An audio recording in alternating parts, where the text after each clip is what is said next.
नमस्कार मित्रांनो, पूजाच रेसिपीज मध्ये तुमचं सर्वांचंच अगदी मनापासून स्वागत आहे। गणपती बाप्पाचं लवकरच आगमन होणार आहे, त्यासाठी आपण त्यांच्या नैवेद्यासाठी 21 मोदकांचं अगदी अचूक प्रमाण बघणार आहोत। तर सर्वात अगोदर आपण त्याचं सारण तयार करून घेणार आहोत। तर सारण तयार करण्यासाठी लागणारे साहित्य बघून घेऊया। इथे मी 2 ओले नारळ खवून घेतलेले आहेत। कपने मोजले तर हे 3 कप आहेत आणि वजनी बघितलं तर हे 250 ग्रॅम म्हणजे पाव किलो इतका हा ओल्या नारळाचा चव घेतलेला आहे। त्याचबरोबर इथे आपण 1.5 कप इतका गूळ बारीक चिरून घेतलेला आहे। वजनी हा 220 ग्रॅम आहे। 1 टेबलस्पून वेलची आणि जायफळची पूड घेतलेली आहे। इथे मी अर्धा कप इतके काजू, बदाम आणि पिस्त्याचे काप घेतलेले आहेत। तर सुकामेवाचं प्रमाण हे तुम्ही तुमच्या आवडीनुसार कमी जास्त घेऊ शकता। 1 टेबलस्पून इतकं साजूक तूप घेतलेलं आहे। चिमूटभर मीठ घेतलेला आहे आणि 1 टेबलस्पून इतकं मी खसखस घेतलेला आहे। सारण तयार करण्यासाठी गॅसवरती मी एक कढई गरम करण्यासाठी ठेवून घेतलेली आहे। त्यामध्ये आपण जे 1 टेबलस्पून इतकं साजूक तूप घेतलेलं आहे ते काढून घेणार आहोत। तर तूप इथे आपल्याला चांगलं गरम करून घ्यायचं आहे। तूप इथे चांगलं गरम झालेलं आहे। आपण जी 1 टेबलस्पून इतकी खसखस घेतलेली आहे ती आपल्याला तुपावरती अगदी अर्ध्या मिनिटासाठी व्यवस्थित परतून घ्यायची आहे।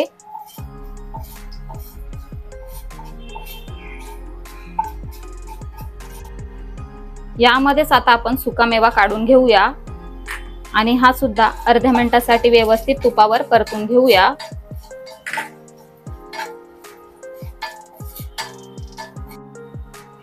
यामध्येच आता आपण खवून घेतलेला ओल्या नारळाचा किस जो आहे तो काढून घेऊया।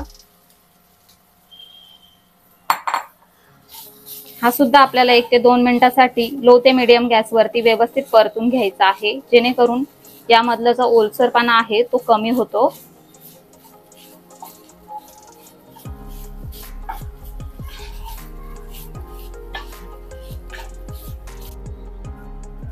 एक ते 2 मिनिटांसाठी आपण नारळाचा चव छान परतून घेतलेला आहे। आता आपण यामध्ये चिरून घेतलेला गूळ काढून घेऊया आणि व्यवस्थित मिक्स करून घेऊया। सुरुवातीला जेव्हा आपण ओल्या नारळाचा चव जेव्हा परतून घेतो तुपावरती तर तो गरम झालेला असतो, त्यामुळे आपण जेव्हा गूळ टाकतो ना तर पटकन मेल्ट होतो। हे बघा, सारण तयार करत असताना आपल्याला गॅस अगदी बारीक आता करून घ्यायचा आहे। जर का आपण जास्त वेळ हे सारण परतत राहिलो ना तर सारण कडक होऊ शकतं आणि थोडासा काळपट रंग येऊ शकतो। त्यामुळे बारीक गॅसवरती आपल्याला सुरुवातीला गूळ व्यवस्थित मेल्ट करून घ्यायचा आहे। तर आपण जे चिमूटभर मीठ घेतलेलं ते सुद्धा मी यामध्येच काढून घेते।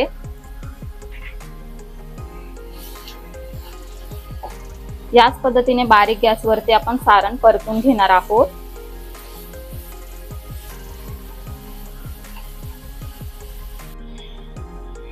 गूळ इथे पूर्णपणे मेल्ट झालेला आहे। हे बघा, असं प्रेस केलं का थोडासा ओलसरपणा जो दिसतोय तो आपल्याला कमी करून घ्यायचा आहे। त्यामुळे अगदी बारीक गॅसवरती आपण हे सारण 1 ते 2 मिनिटांसाठी व्यवस्थित परतून घेणार आहोत।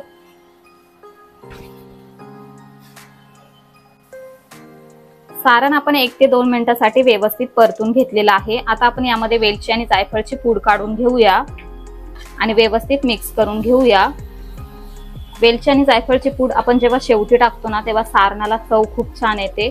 त्यामुळे अगोदरच न टाकता या पद्धतीने तुम्ही उशिरा टाका, म्हणजे तुम्हाला देखील समजेल की मोदकांची चव अगदी मस्त येते। हे बघा, मिक्स करून घ्यायचं आहे आपल्याला फक्त आणि लगेचच गॅस बंद करून घ्यायचा आहे। आता आपल्याला हे सारण पूर्णपणे थंड करून घ्यायचं आहे। तोपर्यंत आपण यासाठी लागणारी उकड तयार करून घेणार आहोत। आता आपण उकड काढून घेणार आहोत। त्यासाठी इथे गॅसवरती मी 3 कप इतकं पाणी गरम करण्यासाठी ठेवून घेतलेलं आहे। त्यामध्ये आपल्याला काढून घ्यायचं आहे अगदी चिमूटभर मीठ, 1 टीस्पून इतकी साखर। आपण जे वरचं आवरण तयार करतो ते पिठाचं असतं, तर ते नुसतं पीठ लागू नये त्यासाठी इथे आपण साखरेचा वापर केलेला आहे। यामध्येच आपण 1 टीस्पून इतकं साजूक तूप सुद्धा काढून घेणार आहोत, जेणेकरून आपलं वरचं जे आवरण आहे त्याची पारी अगदी सॉफ्ट तयार होते। आता आपण हे व्यवस्थित उकळवून घेणार आहोत।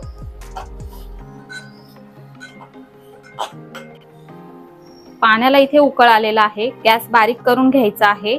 इथे मी बरोबर 3 कप इतकं तांदळाची पिठी घेतलेली आहे। तर तुम्ही कोणतेही बासमती तांदूळ किंवा आंबेमोहर तांदळाची पिठी इथे वापरू शकता। आता गॅस बारीक करून घ्यायचा आहे आणि व्यवस्थित हे पीठ यामध्ये मिक्स करून घ्यायचं आहे।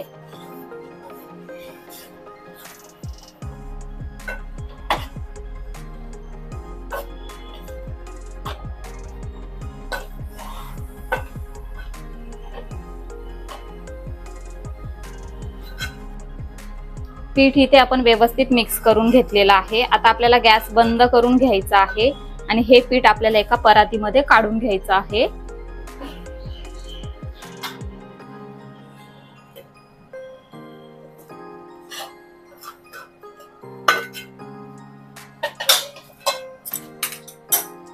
पीठ गरम आहे त्यामुळे आपण चमच्याने या पद्धतीने थोडंसं हे थंड करून घेणार आहोत। हे बघा, या पद्धतीने असं आपल्याला याच्या ज्या गाठी आहेत त्या मोडून घ्यायच्या आहेत।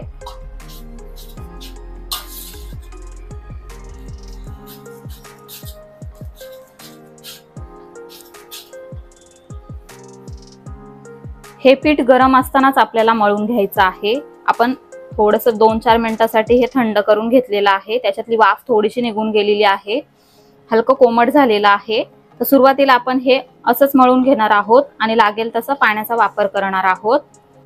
तर हे बघा, व्हिडिओमध्ये दाखवते त्या पद्धतीने आपल्याला हे पीठ मळून घ्यायचं आहे।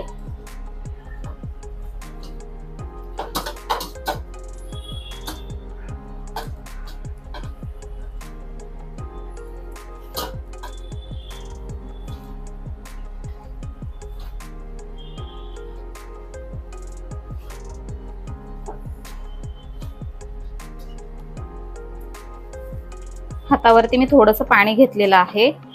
या पद्धतीने शिंपडा मारून घ्यायचा आहे आणि पीठ व्यवस्थित सॉफ्ट होईपर्यंत मळून घ्यायचं आहे। जेवढं पीठ आपण जास्तीचं मळून घेऊ तेवढे मोदक आपले छान तयार होतात, त्याला तडे जात नाही। त्यामुळे आपण हे पीठ याच पद्धतीने व्यवस्थित मळून घेऊया।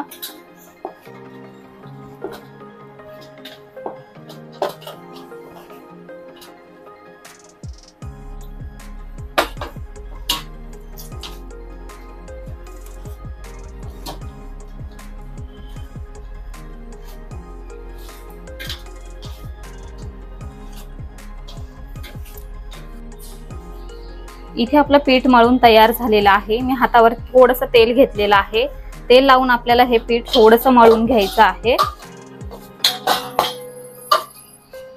हे बघा, इथे मी एक स्टीमरची चाळणी घेतलेली आहे, त्याला आतून तेलाने ग्रीस करून घेतलेलं आहे। आता आपण लगेचच मोदक तयार करायला घेऊया।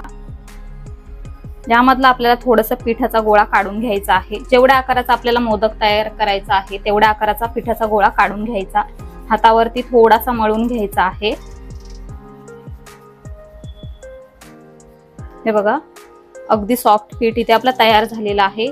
थोडंसं तेल मी असं हातावरती लावून घेते। आता आपण याची एक पारी तयार करून घेणार आहोत। हे बघा, व्हिडिओमध्ये दाखवते त्या पद्धतीने आपल्याला अंगठा आणि ह्या बाजूच्या बोटांनी या पद्धतीने प्रेस करत याची एक गोल वाटी कशी तयार करतो त्या पद्धतीचे आपल्याला हे तयार करून घ्यायचं आहे। वरचा पार्ट जो आहे हा अगदी आपल्याला असा पातळ तयार करून घ्यायचा आहे, जेणेकरून मोदकाला कळ्या छान पडतात।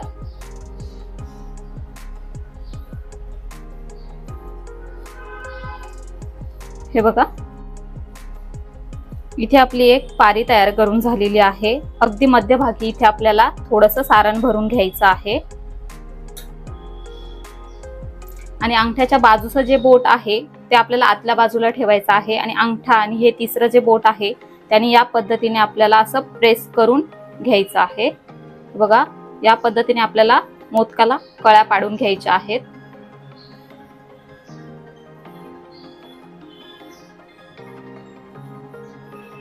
याच पद्धतीने आपण सर्व मोदकाला कळ्या पाडून घेऊया।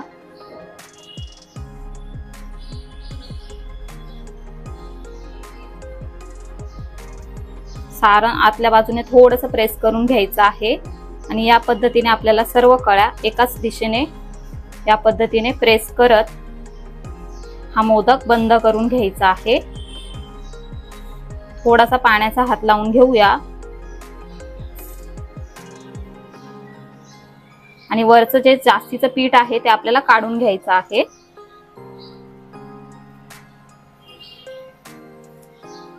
हे बघा, इथे आपला मस्तपैकी मोदक बनून तयार झालेला आहे। आता याच पद्धतीने आपण सर्व मोदक तयार करून घेऊया। इथे मी 10 मोदक तयार करून घेतलेले आहेत, एवढेच यामध्ये बसलेले आहेत। आता आपण हे वाफवून घेणार आहोत। गॅसवर स्टीमर मध्ये मी पाणी गरम करून घेतलेलं आहे, त्यामध्ये आता आपण हे ठेवून घेणार आहोत। गॅस इथे आपल्याला मीडियम करून घ्यायचा आहे आणि 10 मिनिटासाठी आपल्याला छान वाफवून घ्यायचे आहेत। साधारणतः 10 मिनिट झालेले आहेत। आता आपण झाकण उघडूया। हे बघा, इथे आपले मस्तपैकी मोदक वाफवून तयार झालेले आहेत। गॅस बंद करून घ्यायचा आहे आणि हे मोदक काढून थंड करून घ्यायचे आहेत आणि उर्वरित मोदक आपण याच पद्धतीने वाफवून घेणार आहोत।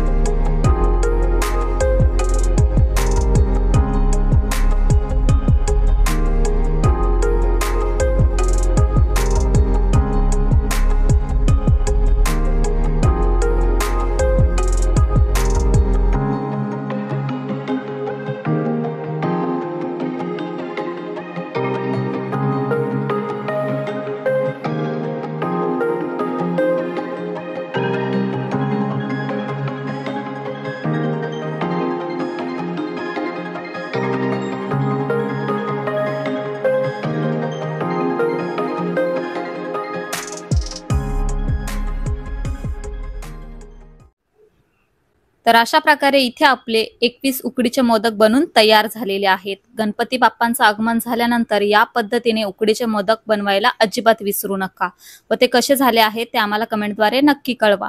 व्हिडिओ आवडला असेल तर व्हिडिओला लाईक करा, तुमच्या मित्रपरिवारांसोबत शेअर करा आणि अशाच नवनवीन रेसिपीजसाठी पूजाच रेसिपीजला सबस्क्राईब करा।